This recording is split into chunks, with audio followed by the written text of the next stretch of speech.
अस्सलामुअलैकुम। उम्मीद करता हूँ आप सब लोग खैरियत से होंगे। मैं बिलाल अहमद खान न्याज़ी एक नई वीडियो के साथ आपकी खिदमत में एक बार फिर से हाज़िर हूँ। जैसा कि आपको इल्म होगा, हमारा ये जो प्रोबेबिलिटी का कोर्स है इसमें वीडियोस का सिलसिला जारी है। और यहाँ पे आपको ये बताता चलूँ कि जैसे जैसे हम आगे प्रोग्रेस करते जाएंगे तो हो सकता है कि हमारी अगली अगली आने वाली वीडियोज़ में कुछ टर्म्स एंड टर्मिनोलॉजीज़ ऐसे इस्तेमाल हों या कुछ अल्फाज ऐसे इस्तेमाल हों कि हो सकता है कि मेरे जैसा आम बंदा उनको ना जानता हो या उसके उन टर्म्स एंड टर्मिनोलॉजीज़ के बारे में उसको ना पता हो। तो मैंने ये महसूस किया कि ये ज़रूरी महसूस किया कि हम क्यों ना एक सेपरेट वीडियो बना लें कि जिसमें हम पहले से ही कुछ टर्म्स एंड टर्मिनोलॉजीज़ को कवर कर लें, ताकि जब हम आगे चल के उनको आगे यूज़ करेंगे तो किसी किस्म की हमारे पास कोई दुश्वारी पेश ना आए।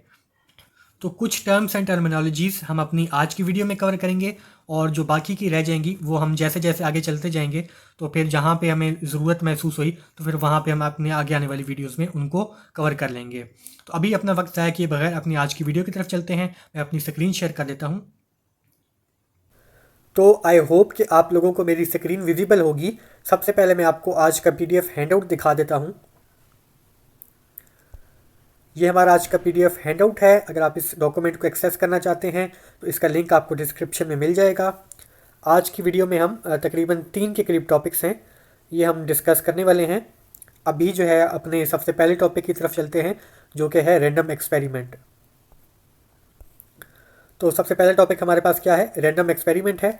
तो अब देखते हैं कि रैंडम एक्सपेरिमेंट होता क्या है। तो अगर हम रैंडम एक्सपेरिमेंट को फॉर्मली डिफाइन करें तो हम कैसे डिफाइन करेंगे इसको। Random experiment can formally be defined as a process in which the outcome cannot be predicted in advance with certainty।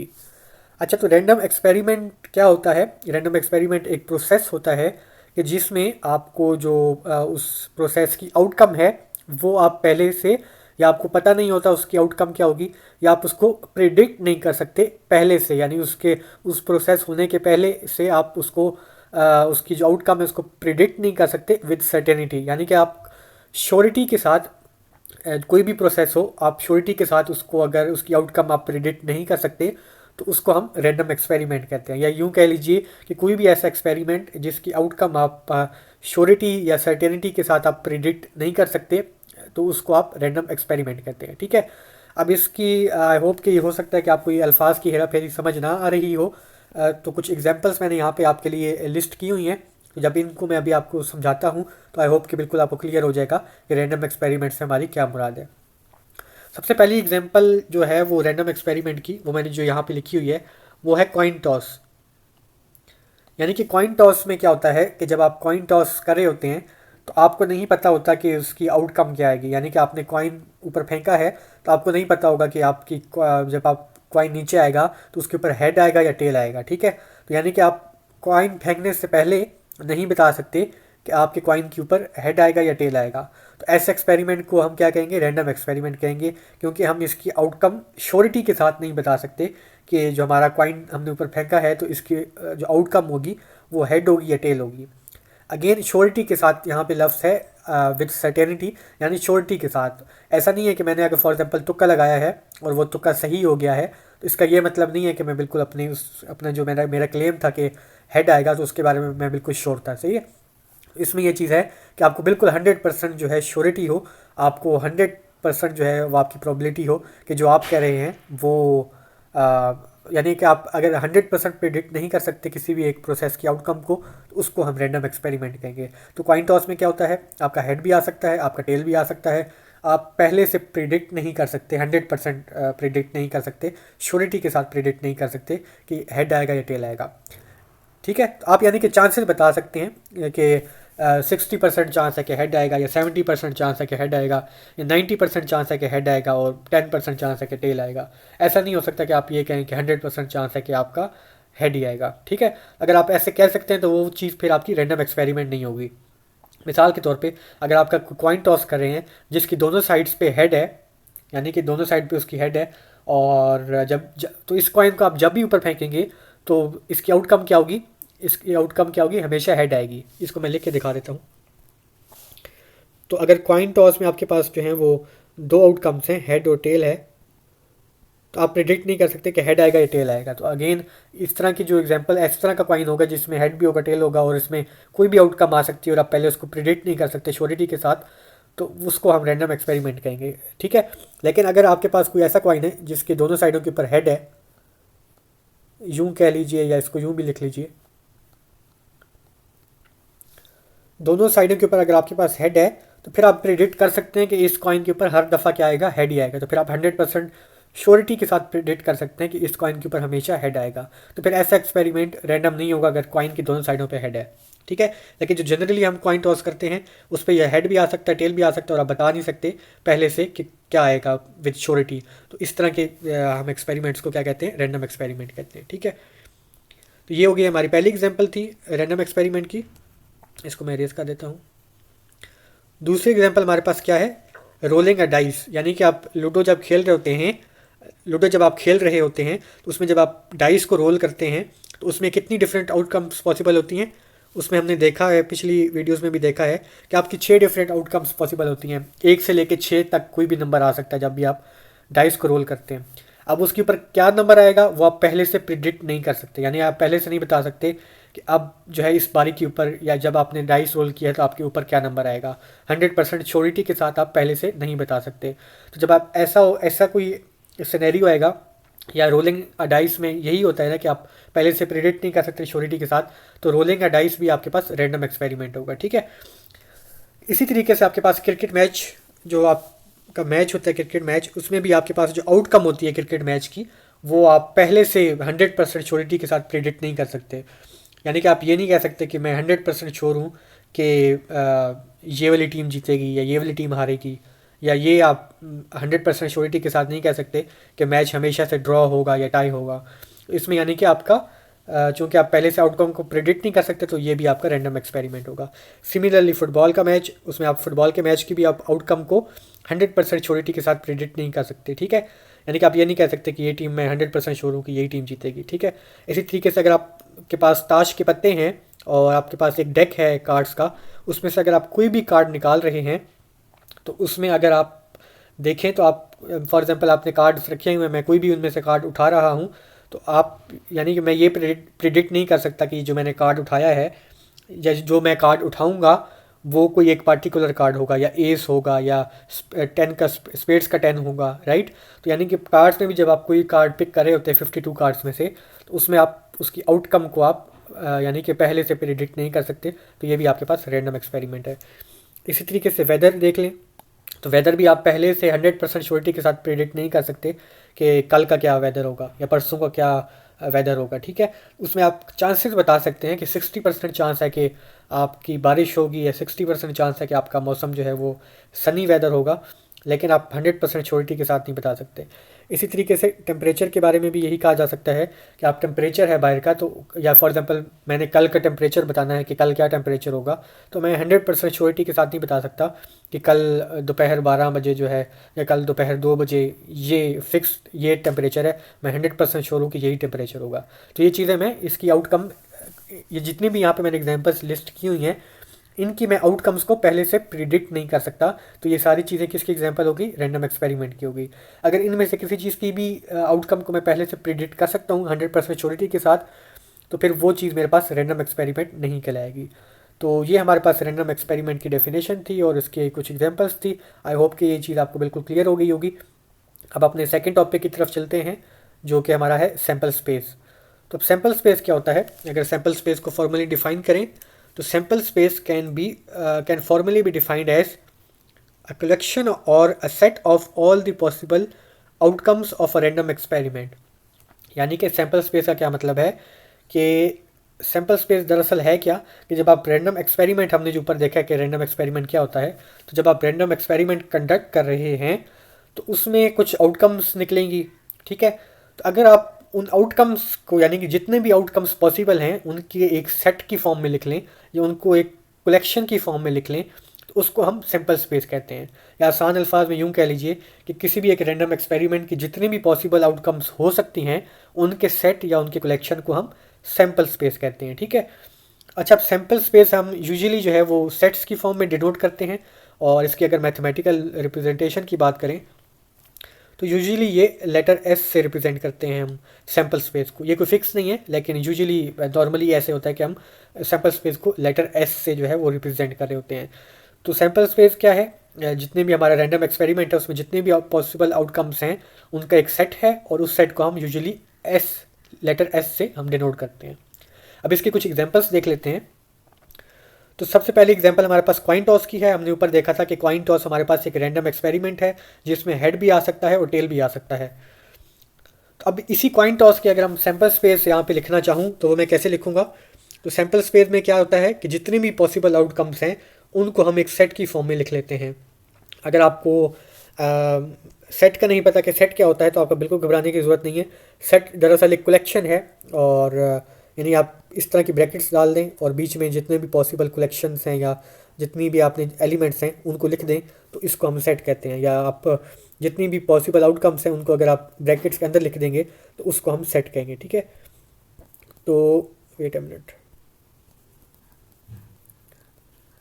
तो हमारे पास जो कॉइन टॉस था उसका सैम्पल स्पेस क्या आएगी। सैम्पल स्पेस में हमने उसका क्या लिखना है, हमने उसका सेट बनाना है जिसमें सारी पॉसिबल आउटकम्स हों। तो जब हम कॉइन को टॉस कर रहे होते हैं तो क्या पॉसिबल आउटकम्स हो सकती हैं, या तो हेड आ सकता है या टेल आ सकता है, अगर कॉइन के ऊपर हेड और टेल लिखा हुआ है। अगर कॉइन के ऊपर कुछ और लिखा हुआ है, मिसाल के तौर पे अगर एक तरफ मस्जिद बनी हुई है दूसरी तरफ चांद सितारा है, तो फिर हमारा जो सैम्पल स्पेस होगा उसमें एक ऑप्शन मस्जिद का होगा और दूसरा ऑप्शन हमारे पास चांद सितारे का होगा। लेकिन चूँकि हमारे इस कॉइन में हमारे पास हेड और टेल हैं तो पॉसिबल आउटकम्स हमारे पास सिर्फ दो ही हैं। तो हमारा सैम्पल स्पेस क्या होगा, उसमें दो एलिमेंट्स होंगे, हेड भी होगा और टेल भी होगा, ठीक है। तो ये हमारे कॉइन टॉस का सैम्पल स्पेस हो गया। अब हमारा अगली एग्जांपल्स थी यहाँ पे रोलिंग अ डाइस। तो रोलिंग अ डाइस की क्या सैम्पल स्पेस होगी। अच्छा, यहाँ पे एक चीज़ ये देख लें कि यहाँ पे मैंने कोरिस्पॉन्डिंग लिखी हुई है, यानी कि अगर यहाँ पे रैंडम एक्सपेरिमेंट में पहली एग्जांपल कॉइन टॉस की है तो यहाँ पे सैम्पल स्पेस भी में सैम्पल स्पेस की एग्जांपल में भी पहली जो एग्जांपल है वो कॉइन टॉस की ही है। इसी तरीके से दूसरी एग्जांपल अगर रैंडम एक्सपेरिमेंट में रोलिंग अ डाइस की है तो यहाँ पे भी दूसरी एग्जांपल सैम्पल स्पेस किस चीज़ का है, डाइस का है।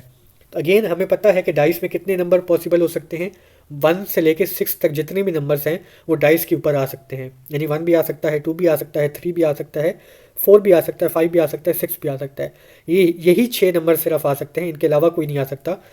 इनको अगर मैं सेट की फॉर्म में लिख लूँगा तो ये हमारे पास सैम्पल स्पेस हो जाएगा किस चीज़ का, हमारा जो रोलिंग अ डाइस का जो रैंडम एक्सपेरिमेंट था उसका ये हमारा सैम्पल स्पेस हो जाएगा। अब हमारी अगली एग्जांपल क्या थी, ऊपर अगर जाऊँ तो अगली एग्जांपल हमारी क्रिकेट मैच की थी। तो अगेन क्रिकेट मैच की पॉसिबल आउटकम्स क्या हो सकती हैं, या क्रिकेट मैच की नतीजे क्या हो सकते हैं, कितने डिफरेंट नतीजे हो सकते हैं। तो क्रिकेट मैच में क्या होता है कि या तो कोई एक टीम जीतेगी, ठीक है, या तो वो हारेगी, या तो मैच ड्रॉ हो जाएगा, या तो मैच टाई हो जाएगा। तो क्रिकेट मैच में सिर्फ यही 4 पॉसिबिलिटीज़ हैं। तो इन 4 को अगर मैंने सेट की फॉर्म में लिख लिया है तो ये क्या बन गया, मेरा सैम्पल स्पेस बन गया किस चीज़ के लिए, क्रिकेट मैच का जो हमारा रैंडम एक्सपेरिमेंट था उसका सैम्पल स्पेस मेरे पास इस तरह से लिख सकते हैं हम उसको, ठीक है। अब हमारी चौथी एग्जांपल क्या थी, ऊपर चलें तो चौथी एग्जांपल हमारे फुटबॉल मैच की थी। तो फुटबॉल मैच में कितनी डिफरेंट पॉसिबल आउटकम्स होती हैं। फुटबॉल मैच में या तो एक टीम, कोई भी टीम जीत सकती है मैच को, या तो वो उस मैच को हार जाती है, या फिर मैच ही ड्रॉ हो जाता है, ठीक है। तो ये 3 पॉसिबिलिटीज़ हैं फुटबॉल मैच में। तो इसको अगर मैं सेट की फॉर्म में लिखूं तो यहाँ पे ये मेरे पास सैम्पल स्पेस हो जाएगा फुटबॉल मैच का, ठीक है। इसी तरीके से आगे चलें तो वेदर था मेरे पास। तो वेदर भी हमारे पास रैंडम एक्सपेरिमेंट था। तो वेदर की वेदर से पहले भी picking a card from deck था, यानी कि आपके पास ताश के पत्ते थे और आपने उनमें से कोई भी कार्ड पिक करना था। तो वो आपके पास रैंडम एक्सपेरिमेंट था। तो उसका सैम्पल स्पेस क्या होगा, तो उसके सैम्पल स्पेस में यानी कितने पॉसिबल आउटकम्स हो सकते हैं, यानी कि अगर मैं एक डेक में से एक कार्ड निकाल रहा हूँ तो मेरे पास कितने डिफरेंट कार्ड्स आ सकते हैं। यानी कार्ड टोटल ताश में 52 कार्ड्स होते हैं। तो सैम्पल स्पेस में मेरे वो 52 के 52 कार्ड्स जो हैं वो उनको मैं लिखूंगा, और यानी कि मेरी आउटकम्स कितनी होंगी, 52 होंगी, क्योंकि 52 डिफरेंट कार्ड्स को मैं डेक के अंदर से पिक कर सकता हूँ, ठीक है। तो यहाँ पे सैम्पल स्पेस पूरा लिखना पॉसिबल नहीं था कि मैं पूरे 52 कार्ड्स लिखूँ। तो यहाँ पे मैंने क्या लिख दिया है, मेरे सैम्पल स्पेस में यानी कि सारे के सारे 52 कार्ड्स शामिल हैं। अगर आप कोई ऐसी कार्ड्स की गेम खेल रहे हैं कि जिसमें डिफरेंट नंबर ऑफ कार्ड्स हैं, मिसाल के तौर पे कोई ऐसी गेम खेल रहे हैं जिसमें 24 कार्ड्स हैं, तो फिर उसकी सैम्पल स्पेस में आपकी 24 पॉसिबल आउटकम्स होंगी। ठीक है, अपनी अगली एग्जांपल की तरफ चलते हैं। तो वो थी वेदर की एग्जांपल थी। तो वेदर भी हमारा रैंडम एक्सपेरिमेंट था, और रैंडम एक्सपेरिमेंट की हम अगर वेदर की हम सैम्पल स्पेस लिखें तो क्या पॉसिबिलिटीज़ हो सकती हैं, यानी कि या तो वेदर सनी हो सकता है, या वेदर रेनी हो सकता है, या क्लाउडी हो सकता है, या विंडी हो सकता है, या स्टॉर्मी हो सकता है। ठीक है, तो हमने 5 कैटेगरीज में अपनी उसको वेदर को डिवाइड कर लिया, और हमने फिर कहा कि इन्हीं 5 में से कोई ना कोई एक आउटकम आ सकती है वेदर की, यानी कि हमारा जो वेदर है, या जो कल का हमारा वेदर होगा, या जो आज का वेदर है, वो इन्हीं 5 वेदर्स में से कोई ना कोई एक चीज़ होगा। तो इनको जब मैंने तमाम पॉसिबिलिटीज़ को एक सेट की फॉर्म में लिख लिया, तो ये मेरे पास क्या आ गया, सैम्पल स्पेस आ गया। तो यहाँ पे अच्छा एक चीज़ ये नोट कीजिएगा कि हो सकता है कि यहाँ पे कोई और वेदर भी हो सके, यानी कि कोई और वेदर की कोई और कैटेगरी भी आप बना सकें। तो यहाँ पे चूँकि मैंने वेदर को 5 कैटेगरीज में डिवाइड किया था, तो मैंने सारी की सारी 5 की 5 सैम्पल स्पेस में लिख दी हैं। लेकिन ऐसा हो सकता है कि आपने वेदर्स को 10 कैटेगरीज में डिवाइड किया हो, और यानी कि उसमें कुछ मज़ीद आपके वेदर में आपका कुछ यानी मज़ीद कैटेगरीज भी अगर आप बना दें, फिर आपकी सैम्पल साइज़ भी उसी मुताबिक उसी से रिलेटेड जो है वो चेंज हो जाएगी। यानी अगर आप कैटेगरीज को चेंज करेंगे, आपकी सैम्पल स्पेस को भी आपको फिर चेंज करना पड़ेगा। अगली एग्जांपल थी हमारे पास टेम्परेचर की। तो मिसाल के तौर पे अगर आप किसी भी एक रूम का टेम्परेचर मेजर करना चाह रहे हैं, या फिर आप किसी भी बाहर का टेम्परेचर मेजर करना चाह रहे हैं, या किसी भी एक चीज़ का टेम्परेचर मेजर करना चाह रहे हैं, और अगर आपको पता है कि आपका जो टेम्परेचर है वो 0 और 50 के दरमियान हमेशा आएगा, इसके बाहर नहीं हो सकता, तो ये भी आपके पास सैम्पल स्पेस इसकी। फिर इस टेम्परेचर की सैम्पल स्पेस कैसे लिखेंगे, यानी आपने इस तरह की फॉर्म में लिख देंगे, यानी कि 0 से लेके 50 तक आपका टेम्परेचर हो सकता है, इसके बाहर आपका टेम्परेचर नहीं हो सकता। तो सैम्पल स्पेस में आप रेंजेस भी लिख सकते हैं, जिस तरह कि मैंने यहाँ पे लिखा कि 0 डिग्री सेल्सियस से लेके 50 डिग्री सेल्सियस तक मेरा टेम्परेचर हो सकता है, यानी इसके दरमियान कोई भी वैल्यू हो सकती है। 10 हो सकती है, 12.5 हो सकती है, 12.35 हो सकती है, 13.45 हो सकती है। तो ज़रूरी नहीं है कि आपके पास जो एग्जांपल्स हों वो डिस्क्रीट एग्जांपल्स हों, यानी कि ऐसा ज़रूरी नहीं है कि आपके पास सिर्फ इंटीजर्स आ रहे हों या कैटेगरीज आ रही हों, बल्कि आपकी सैम्पल स्पेस में ऐसा भी हो सकता है कि आपके पास कॉन्टीन्यूस डाटा आ रहा हो। कॉन्टीन्यूस डाटा से मुराद मेरी कि पॉइंट्स में डाटा आ रहा हो, या आपके पास यानी कि आपके पॉइंट्स में डाटा भी हो सकता है, आपके पास न्यूमेरिकल डाटा भी हो सकता है, कैटेगोरिकल डाटा भी हो सकता है। तो हर तरह का डाटा आपके पास सैम्पल स्पेस के अंदर आ सकता है। तो ये हमारे पास सैम्पल स्पेस हो गया, इसकी हमने डेफिनेशन देखी, और फिर इसकी कुछ एग्जांपल्स देखी, और इसकी मैथमेटिकल रिप्रेजेंटेशन भी देखी।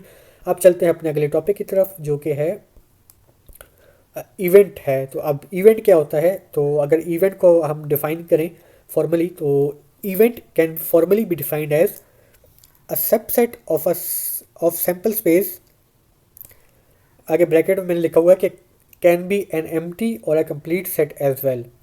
यानी इसका मतलब क्या है कि आपका इवेंट क्या होता है, इवेंट आपका सबसेट होता है, आपका जो सैम्पल स्पेस होता है। तो सैम्पल स्पेस क्या था, सैम्पल स्पेस हमारा एक सेट था जिसमें सारी पॉसिबल आउटकम्स थी। तो अब इवेंट क्या होगा, इवेंट जो है सैम्पल स्पेस का सबसेट होगा।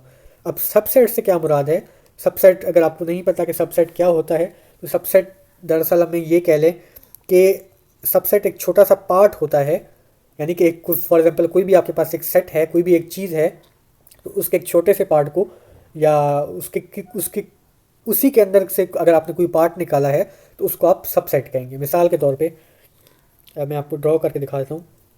अगर ये आपके पास एक सर्कल है, तो अगर आप इसी सर्कल का कोई सा भी एरिया ले लें, यानी मिसाल के तौर पे आप इस सर्कल में से आप इसका ये वाला एरिया ले लें, तो ये क्या होगा, सबसेट होगा किस चीज़ का, ये अगर आपके पास सेट है तो ये इसका सबसेट होगा। यानी कि आपके पास जो सैम्पल स्पेस गिवन है, उसमें से अगर आप कुछ भी वैल्यूज़ ले लें, यानी कोई भी ले लें, या तो आप 1 ले लें, 2 ले लें, 5 ले लें, तो उसको हम इवेंट से हम डिनोट करते हैं। ठीक है, अच्छा यूजुअली इवेंट क्या होता है, इवेंट यूजुअली आपको गिवन होती है, यानी कि आपको गिवन कंडीशन होती है, और फिर आपने उसकी बेसिस पे आपने अपना देखना होता है कि आपकी उसकी आउटकम्स क्या होंगी। इसकी एग्जांपल अभी हम आगे चल के देखते हैं। तो दोबारा अगर मैं डिफ़ाइन करूँ आसान अल्फाज में, तो आपका इवेंट क्या है, इवेंट दरअसल आपकी आपका जो सैम्पल स्पेस था उसी का एक छोटा सा हिस्सा कह लें, ठीक है। अब यहाँ पे एक चीज़ है कि वो छोटा सा हिस्सा आपका ऐसा भी हो सकता है कि इवेंट और सैम्पल स्पेस बराबर हो जाए, या ऐसा भी हो सकता है कि इवेंट बिल्कुल सैम्पल स्पेस यानी इवेंट बिल्कुल एम्प्टी सेट हो, ठीक है। अभी एग्जांपल्स देखते हैं तो फिर आपको बिल्कुल क्लियर हो जाएगा कि ये चीज़ इसका मतलब क्या है। तो अगर आपको सेट्स का पता है, सबसेट्स का पता है तो आपको ये समझने में आसानी हो रही होगी। अगर आपको सेट्स का नहीं पता तो थोड़ा सा आपको मुश्किल हो रहा होगा, लेकिन आपको घबराने की ज़रूरत नहीं है। अभी एग्जांपल से देखते हैं तो आपको बिल्कुल क्लियर हो जाएगा। अच्छा, इवेंट को हम कैसे डिनोट करते हैं? इवेंट को हम लेटर ई से डिनोट करते हैं, और अगेन इवेंट भी हमारा एक सेट होता है, तो इवेंट को भी हम सेट की फॉर्म में लिखते हैं और इसको लेटर ई से हम डिनोट करते हैं, ठीक है। अब कुछ एग्जांपल्स देख लेते हैं। तो मिसाल के तौर पे यहाँ पे जो हमारा पहली एग्जांपल थी कॉइन टॉस की थी, और कॉइन टॉस में हमारा सैम्पल स्पेस क्या था, यानी हेड भी आ सकता है और टेल भी आ सकता है। तो अगर हमारे पास कोई ऐसी कंडीशन गिवन हो, मिसाल के तौर पे आपसे कहा गया है कि प्रोबेबिलिटी फाइंड करें कि आपका क्या प्रोबेबिलिटी है कि आपकी टॉइस कॉइन को टॉस करेंगे तो आपका हेड आएगा या टेल आएगा। तो मिसाल के तौर पे अगर आपको कहा गया कि प्रोबेबिलिटी फाइंड करें कि क्या प्रोबेबिलिटी है कि आपका जब आप कॉइन टॉस करेंगे तो आपका टेल आएगा, तो उस केस में क्या होगा, आपका इवेंट क्या होगा। आपको चूंकि गिवन है कि आपने किस चीज़ की प्रोबेबिलिटी फाइंड करनी है, आपने इवेंट की प्रोबेबिलिटी फाइंड करनी है, तो आप सॉरी आपने टेल आने की प्रोबेबिलिटी फाइंड करनी है। तो आपको गिवन है कि आपने टेल की प्रोबेबिलिटी फाइंड करनी है, तो आपका इवेंट क्या होगा, आपका इवेंट क्या होगा, टेल होगा, यानी कि टेल आने को आपने इवेंट कह दिया। तो यहाँ पे कॉइन टॉस में अगर आपको कंसर्न्ड चीज़ क्या है, टेल आना, आप यानी आपको टेल आने से आपको यानी कि गर्ज है कि टेल आने की क्या प्रोबेबिलिटी है, तो आपका इवेंट क्या होगा, इवेंट आपका टेल होगा, ठीक है। अगेन अगर देखें तो ये जो आपका इवेंट टेल है ये आपका सैम्पल स्पेस का सबसेट है, यानी कि आपका जो सैम्पल स्पेस है उसके अंदर हेड भी है टेल भी है। अब आपने इसमें से सिर्फ एक पॉसिबल आउटकम को ले लिया और यहाँ पे आपने लिख दिया, तो ये आपका इवेंट बन गया, ठीक है। इसी तरीके से आपको ऐसा भी कहा जा सकता है कि अपनी सेकंड एग्जांपल पे चलते हैं, जो क्या है रोलिंग अ डाइस, यानी कि आपने डाइस रोल करना था, तो वो आपके पास रैंडम एक्सपेरिमेंट था, उसके सैम्पल स्पेस हमने यहाँ पे लिखी थी, यानी कि 1 से लेके 6 तक नंबर्स जो थे वो पॉसिबल थे। और अगर आपके पास कोई ऐसा सिनेरियो आ जाए कि आपसे पूछा जाए कि क्या प्रोबेबिलिटी है कि आपके पास जो आप लूडो का डाइस रोल करें तो आपके पास इवन नंबर्स आएँ। इवन नंबर्स क्या होते हैं, जो कि 2 से डिवाइड हो सकें, या जो 2 से डिवाइड हो तो रिमाइंडर जिनका 0 आए। कौन कौन से नंबर्स इवन होते हैं, 2, 4, 6, 8, 10। तो अगर ऐसा सिनेरियो आ गया है कि आपसे पूछा गया है कि क्या प्रोबेबिलिटी है कि आप जब डाइस रोल करेंगे तो आपका जो नंबर आएगा वो इवन होगा, तो आपका इवेंट फिर क्या होगा, आपका इवेंट यहाँ पे हो जाएगा वो सेट, आपके इवेंट का जो सेट होगा उसमें क्या होगा, वो सारे नंबर्स शामिल होंगे जो कि इवन होंगे, क्योंकि आपकी कंसर्न यहाँ पे आपकी जो चीज़ है वो इवन नंबर्स हैं। कंसर्न नंबर्स आपके क्या हैं, इवन नंबर्स हैं। आपको क्या क्या चीज़ चाहिए, आपको इवन नंबर्स चाहिए, यानी कि आपके जो रैंडम एक्सपेरिमेंट है, जो आपने लूडो का डाइस रोल करना था, तो उसमें आपको क्या आउटकम चाहिए, आपको इवन नंबर्स चाहिए, तो आपका इवेंट क्या होगा, 2, 4, 6 होगा, ठीक है। या आपने इवन नंबर्स की प्रोबेबिलिटी फाइंड करनी है, तो उसमें इवेंट आपका ये जो आपके पास सैम्पल स्पेस था 1, 2, 3, 4, 5, 6, तो इनमें से आपके पास सिर्फ 2, 4, 6 आ जाएंगे, जबकि 1, 3 और 5 आपके पास नहीं आएंगे, ठीक है। इसी तरीके से तीसरी एग्जांपल थी हमारे पास क्रिकेट मैच की। तो क्रिकेट मैच में आपका सैम्पल स्पेस कुछ भी हो सकता है, यानी कि आपसे पूछा गया हो कि क्या प्रोबेबिलिटी है कि आप कि किसी भी एक टीम के जीतने की क्या प्रोबेबिलिटी है, उसमें आपका इवेंट क्या हो जाएगा, इवेंट आपका उस टीम का जीतना हो जाएगा, यानी कि आपकी कंसर्न चीज़ क्या है, आपकी कंसर्न चीज़ विन हो गई है, ठीक है। इसी तरीके से आपका फुटबॉल मैच की एग्जांपल थी, तो फुटबॉल मैच में भी आपका इवेंट कुछ भी हो सकता है, यानी कि आपसे ये भी कहा जा सकता है कि क्या प्रोबेबिलिटी है कि आपका एक पार्टिकुलर टीम मैच को हारेगी नहीं। अब हारेगी नहीं का क्या मतलब है, यानी अगर मैच हमने ये देख रहे हैं कि कोई एक टीम मैच हारे ना, इसका क्या मतलब है कि वो टीम मैच, या उसमें पॉसिबल आउटकम्स क्या होंगे, यानी कि वो हम अगर ये कह रहे हैं कि कोई टीम मैच हार नहीं सकती, मैं यहाँ पे लिख देता हूँ। अगर हमारे पास 3 पॉसिबिलिटीज़ हैं, विन, लॉस और ड्रॉ की, और अगर हम कह रहे हैं कि हमारे पास क्या प्रोबेबिलिटी है कि कोई भी टीम हमारे पास हारे ना, उसके ना हारने की क्या प्रोबेबिलिटी है, तो उसमें से लॉस जो है वो हमारा कैंसिल हो जाएगा। हमारे पास कितने बचेंगे, हमारे पास 2 पॉसिबिलिटीज़ बचेंगी। तो हमारा इवेंट क्या होगा फिर, विन और ड्रॉ होगा, यानी कि जो हमें गिवन होगा उसकी बेसिस पे हमसे कहा गया था कि क्या प्रोबेबिलिटी है कि, या हमसे ये कहा जाए कि अगर आप चाह रहे हैं कि ये टीम हारे ना, तो उसमें हमारे पास जो इवेंट होगा वो फिर विन हो सकता है और ड्रॉ हो सकता है। अगेन ये आई होप कि ये चीज़ आपको समझ आ रही होगी। अगेन इवेंट में जो आप कार्ड्स की बात थी, तो उसमें कुछ भी हो सकता है, यानी कि अगर आपकी कंसर्न चीज़ ये है कि आपके पास एस वाले जो कार्ड्स हैं वो आने चाहिए, या आप प्रोबेबिलिटी फाइंड करें कि एस कार्ड्स का आने की क्या प्रोबेबिलिटी है, तो आपके इवेंट में सिर्फ एस कार्ड्स आएंगे, यानी कि 52 कार्ड्स में से सिर्फ 4 एस के जो 4 कार्ड्स हैं वो आएंगे। इसी तरीके से अगर आप, हो सकता है कि वेदर वाली एग्जांपल देखें, तो हो सकता है कि आपने प्रोबेबिलिटी फाइंड करनी हो कि कितने चांसेस हैं कि कल का जो वेदर होगा वो रेनी होगा, तो उसमें आपका इवेंट क्या हो जाएगा, कंसर्न वेदर क्या हो जाएगा, वो आपका रेनी हो जाएगा। इसी तरीके से वेदर की बात करें तो हो सकता है कि आपके पास यहाँ पे सैम्पल स्पेस में वेदर की रेंज काफ़ी बड़ी थी, 0 से लेके 50 तक पॉसिबल थी।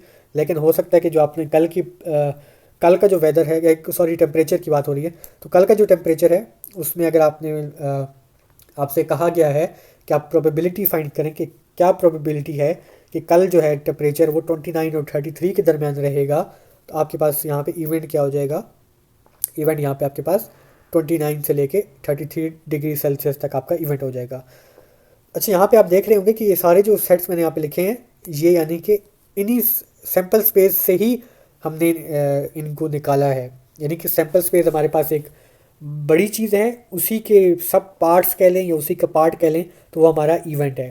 तो हमारा इवेंट दरअसल है क्या, वो हमारा इवेंट हमारा सैम्पल स्पेस का पार्ट है, ठीक है। अच्छा, भाई ऐसे सिनेरियोज भी आ सकते हैं कि आपका जो इवेंट है उसका जो सेट है वो आपके पास एम्प्टी हो। एम्प्टी से क्या मुराद है, मिसाल के तौर पे आपको मैं कहता हूँ, अभी ये प्रोबेबिलिटी वाली चीज़ हमने पढ़ी नहीं है, लेकिन मिसाल के तौर पे अगर मैं आपको कहता हूँ कि क्या प्रोबेबिलिटी है कि आपका जो डाइस है उसके ऊपर आपका नंबर 7 आ जाए, यानी डाइस के ऊपर नंबर 7 आने की क्या प्रोबेबिलिटी है। अगेन आपको पता है कि आपका डाइस के ऊपर नंबर 7 नहीं होता, राइट। डाइस के ऊपर आपके पास कितने नंबर्स होते हैं, 1 से लेकर 6 तक नंबर्स हो सकते हैं, लेकिन 1 से लेकर 6 तक नंबर्स हो सकते हैं। तो यहाँ पे आपके पास सैम्पल स्पेस भी लिखी हुई थी। लेकिन अगर अब आपसे कहा गया कि क्या प्रोबेबिलिटी है कि आपके पास जो नंबर आएगा वो 7 आएगा, तो उस केस में अगर आप देखें तो आपका इवेंट क्या होगा, यानी इवेंट आपका क्या होगा,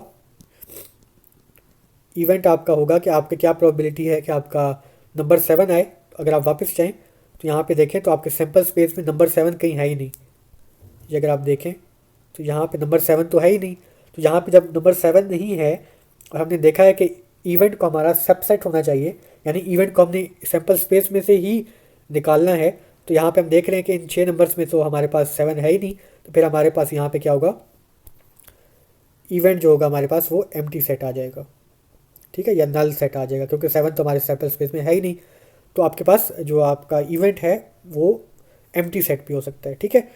इसी तरीके से आपका इवेंट जो है वो कंप्लीट सेट भी हो सकता है। कंप्लीट सेट से क्या मुराद है, यानी अगर आपसे कहा गया कि क्या प्रोबेबिलिटी है कि आपका जो डाइस के ऊपर नंबर होगा, अगेन ये प्रोबेबिलिटी वाली चीज़ हम आगे चल के पढ़ेंगे, सिर्फ आपको समझाना मकसूद है कि क्या प्रोबेबिलिटी है कि आपके डाइस के ऊपर जो नंबर आएगा वो 1 और 6 के दरमियान होगा। जब इस तरह के आपके पास सिनेरियोज आ जाएंगे तो इसमें अब क्या इवेंट होगा, यानी आपसे कंसर्न चीज़ क्या है, आपसे कहा गया है कि आपका इवेंट क्या है, 1 से लेके 6 तक जो आपका नंबर है उनमें से कोई भी नंबर आ सकता है, तो ये आपका इवेंट है। तो इवेंट आपका क्या हो जाएगा, इवेंट यहाँ पे आपका हो जाएगा 1 से लेके 6 तक नंबर्स, तो ये सारे आपके इवेंट में आ जाएंगे। तो यानी कि ये इवेंट, इस केस में आपका इवेंट और सैम्पल स्पेस आपका सेम होगा, ठीक है। आई होप कि ये चीज़ आपको समझ आ रही होगी। तो इवेंट दरअसल क्या होता है, आपका सबसेट होता है, आपका सैम्पल स्पेस का जो होता है वो सबसेट होता है। और इवेंट का हमें कैसे पता चलता है, जो आपको गिवन कंडीशन होती है उससे आप अपने इवेंट का पता चला सकते हैं कि आपसे पूछा किस चीज़ के बारे में जा रहा है, तो फिर उसकी बेसिस पे आप अपने इवेंट का जो सेट है वो लिख सकते हैं। तो इसमें हमने यहाँ पे क्या देखा, इवेंट की हमने डेफिनेशन देखी, मैथमेटिकल रिप्रेजेंटेशन देखी और फिर इसकी कुछ एग्जांपल्स देखी, ठीक है। तो आज की वीडियो में हमने क्या देखा, आज की वीडियो में मैंने आपको बड़े तफसील के साथ बताया कि हमारे पास जो रैंडम एक्सपेरिमेंट है वो क्या होता है, उसकी कुछ हमने एग्जांपल्स देखी। फिर मैंने आपको सैम्पल स्पेस के बारे में बताया, उसकी कुछ मैथमेटिकल रिप्रेजेंटेशन आपको बताई कि उसको आप मैथमेटिकली रिप्रेजेंट कैसे कर सकते हैं, और फिर उसकी कुछ एग्जांपल्स देखी। फिर इसी तरीके से हमने इवेंट के बारे में पढ़ा, उसको डेफिनेशन देखी, मैथमेटिकल रिप्रेजेंटेशन देखी, उसकी उसकी कुछ एग्जांपल्स देखी। तो आई होप कि ये चीज़ बिल्कुल आपको क्लियर हो गई होगी। इस चीज़ को हम आगे चल के काफ़ी ज़्यादा इस्तेमाल करेंगे, तो आप लोगों के लिए ज़रूरी है कि आप यहाँ पे इन चीज़ों को याद रखिएगा अपनी आगे आने वाली वीडियोज़ के लिए। तो यहाँ पे हमारी आज की जो वीडियो है अपने अख्ताम को पहुँचती है। अगर आपका कोई भी सवाल है या अगर आपको कोई भी चीज़ समझ नहीं आई तो आप बिला झिझक कमेंट सेक्शन का इस्तेमाल कर सकते हैं। उम्मीद करता हूँ हमारी आज की ये वीडियो आपको पसंद आई होगी। अपनी अगली मुलाकात तक के लिए मुझे इजाज़त दीजिए। अपना ख्याल रखिएगा और मुझे दुआ में याद रखिएगा। शुक्रिया।